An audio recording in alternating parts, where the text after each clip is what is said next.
So she asked her pediatrician about that, and he was like, well, you can supplement with formula if it makes you feel better, since you can see how much he's getting. If that makes you feel better, then that's fine.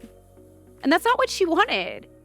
So she left the appointment in tears and felt like her body was failing her baby. I'm Jaimie Zaki, IBCLC, and Mom of 5, and this is the Breastfeeding with Confidence podcast, where pregnant and new mothers learn how to prepare for and overcome breastfeeding challenges without being controlled by stress, fear, and anxiety. Each week, we'll answer your questions, share breastfeeding success stories, and inspire you to shut out the toxic whispers of the world and embrace your God-given intuition to make confident breastfeeding decisions. Let's dive in. Hello, and welcome back to the Breastfeeding with Confidence podcast. This is Jaimie. Today, we are talking about low milk supply. One of the biggest worries that new moms have is whether or not their baby is getting enough milk. We're going to break down the signs of low milk supply and the ones that might be normal newborn behavior and figure out when it's time to worry and when it's just normal. If you are pregnant or breastfeeding and you want to set yourself up for breastfeeding success, you can grab my free Secrets to a First Latch Without Pain course right now. You'll also receive an exclusive offer for my low milk supply class. And since we're talking about milk supply today, I thought that would be important to mention. So you can go ahead and visit www.littlebearlactation.com/secrets to get started today. So let me tell you about my client, Alicia. Don't worry, she said that I could share this story. Alicia was a first-time mom that I worked with last year, and she was determined to exclusively breastfeed her baby. She read all the books, she took a hospital breastfeeding class, she stocked up on lactation teas and cookies just in case. On day 4 postpartum, her baby was crying constantly. She could feel her breast filling up, but her baby just wouldn't stop crying. And somebody in her family said, "Oh, well, maybe he might be starving. You just might not have enough milk yet." And so she asked her pediatrician about that, and he was like, "Well, you can supplement with formula if it makes you feel better, since you can see how much he's getting. If that makes you feel better, then that's fine." And that's not what she wanted. So she left the appointment in tears and felt like her body was failing her baby. She was only 4 days into this and already felt like she was failing her baby. So by the time she reached out to me, she was already feeling really desperate. When we met and started working together, diving into what was going on, the symptoms she was experiencing, what made her worry, we determined that her body was making enough milk. Her baby was actually struggling to transfer it efficiently. So he was hungry, but it wasn't because she wasn't making enough milk. It was because he couldn't get the milk. Instead of just telling her to start formula, we worked to find the root cause and address the root cause. And for her, it was a shallow latch, right?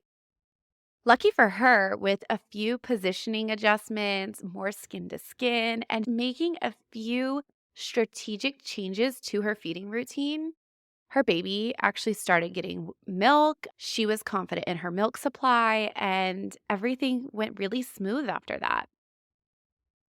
Alicia's story is a reminder that what looks like low milk supply can be something else. It can be normal. It could be a milk transfer issue. It might not be low milk supply. And had she not reached out and we didn't work through this, she could have ended up in that formula trap that so many moms fall into unnecessarily. Feeling afraid, making decisions out of fear, using formula out of fear, not knowing how to use it in a way that supports your breastfeeding goals, and ultimately undermining your milk supply.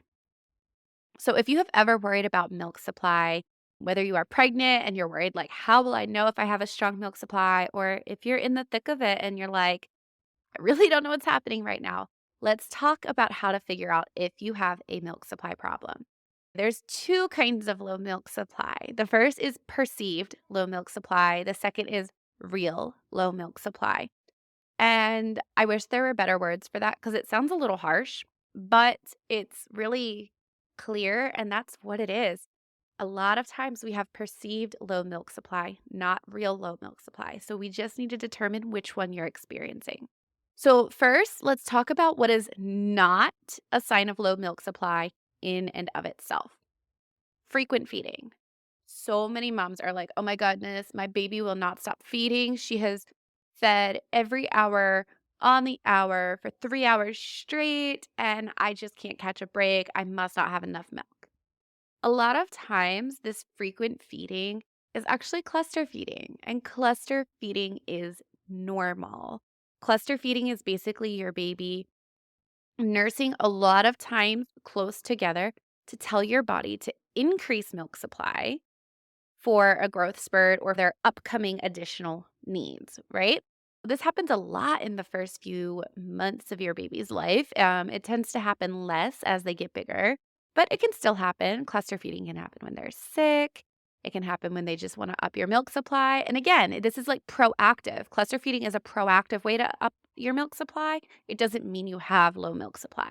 Sometimes baby will be really fussy at the breast and mom assumes that means the baby is not getting any milk. The truth is, this could be related to gas, it could be related to a flow preference, it could be related to their comfort level if they're in a position where they're having a hard time getting milk. Like in Alicia's story, the baby was having a really hard time getting milk because of the positions she was using. His head was turned and his chin was tucked, so basically down to his shoulder. He couldn't get a deep latch, and so he was working really hard to feed, but he couldn't do it. And so, of course, he got fuzzy. Sometimes moms will think that because their breasts are feeling softer, that they have less milk. This is actually not true. First of all, we never want our breasts to feel completely full before we feed because full breasts signal to the body to stop making milk. Empty breasts signal the body to make milk. So, in the first weeks of breastfeeding, you're going to get full, but you don't want to wait till you're full. Having soft breasts that don't feel full does not mean you are not making enough milk for your baby. After your milk supply regulates and your body kind of knows exactly what your baby needs, it's not going to make more milk. It's going to make exactly what your baby needs based off demand. So you probably won't feel like you have full breasts all the time, and that's okay. Your body is making milk based off what your baby is telling it to make. Can you imagine if you're breastfeeding for a year or 2 years and your breast felt full the entire time? Like, that would be so tough. That is not how we are designed. We are designed for breastfeeding to be natural and easy and work with our lives. I know that's not what the world tells you, but that is how we were designed. Yes, there's a transition period. Yes, there is a learning period. And no, breastfeeding does not fit well with modern society. But we were designed to make it work, and we were not designed to have rock hard, full breasts for 2 years straight. Another sign that a lot of moms think means they have a low milk supply is low pump output. So you'll have a mom who's worried about low milk supply, so she's feeding her baby and then she decides to pump in addition to that. She doesn't get a lot of milk. And then she's like, oh crap, I must not have any milk. Well, first of all, if you are exclusively breastfeeding, anything you try to pump is additional. So you can't expect to have extra milk. We are not dairy cows bred to make extra milk.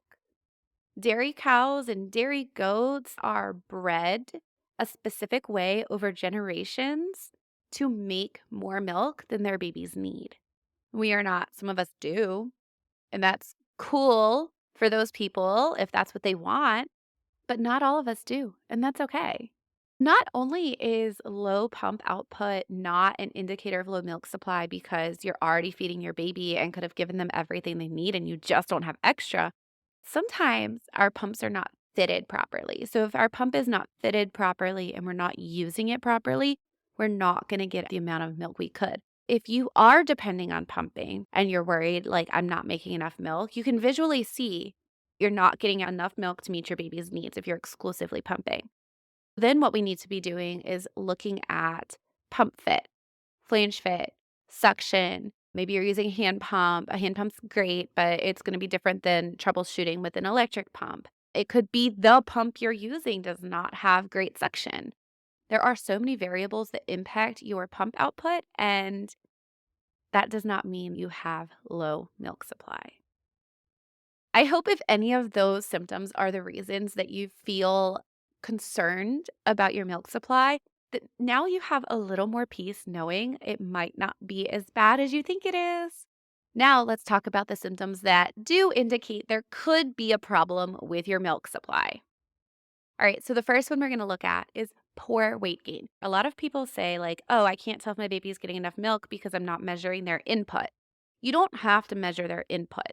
We have quantifiable indicators of how much milk they're getting by looking at things like diaper output, weight gain. Like, there are still numbers we look at. We just look at different numbers than we've been trained to look at. So it's really just about shifting our perspective. It's not about guessing, it's about using our tuition, using information, and figuring it out. When we're looking for signs of low milk supply, we're looking at weight gain.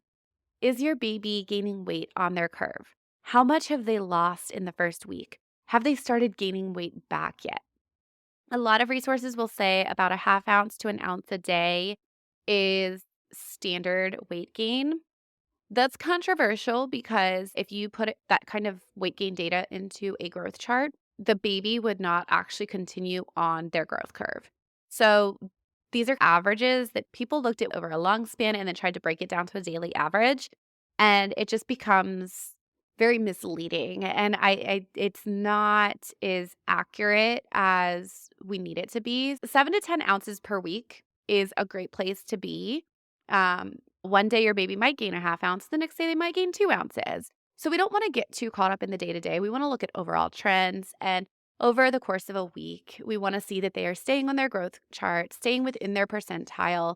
A little bit of wiggle room is not a big deal, but we start dropping a lot, we want to get on top of that. Low diaper output.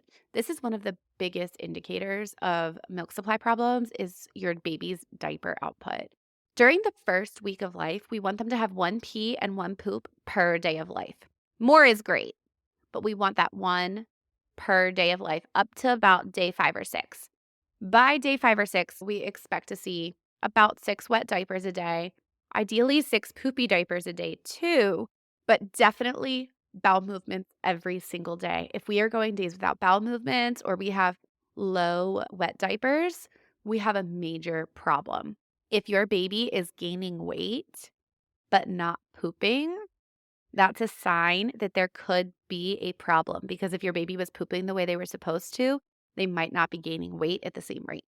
So these are things that we have to look at in context with other symptoms.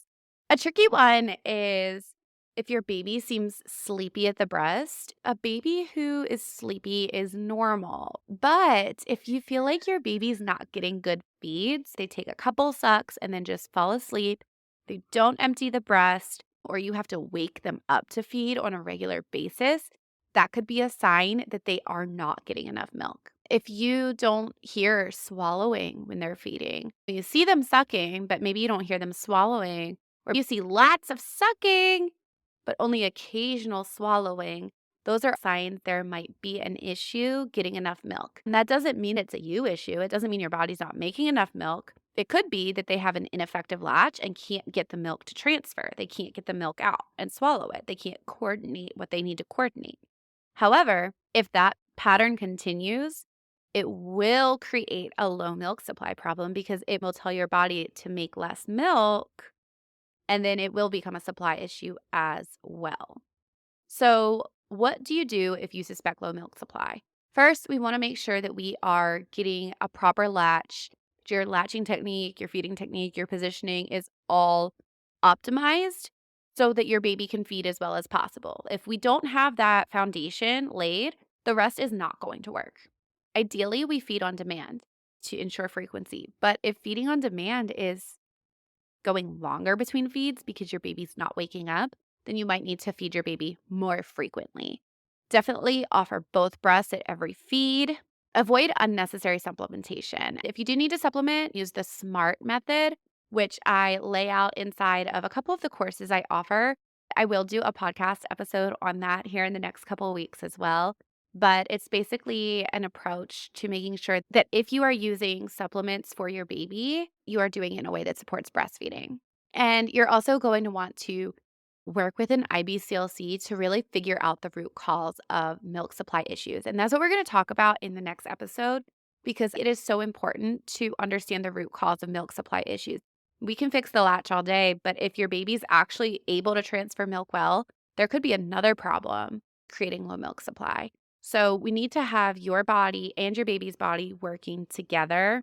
And so often, one of them is not doing what needs to be done or what it was designed to do for some reason. And sometimes it's both of them. And so we need to look at both, put it in context with each other. If you are pregnant and you're worried about low milk supply and you want to make sure that you get breastfeeding off to a good start, Latching with Confidence is the place to be.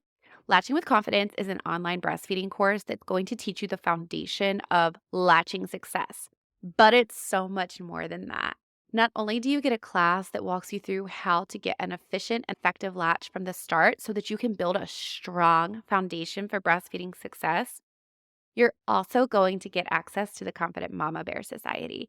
And inside of the Confident Mama Bear Society, I have an amazing collection of courses and workshops to help set you up for success, to learn that smart supplementation method we talked about.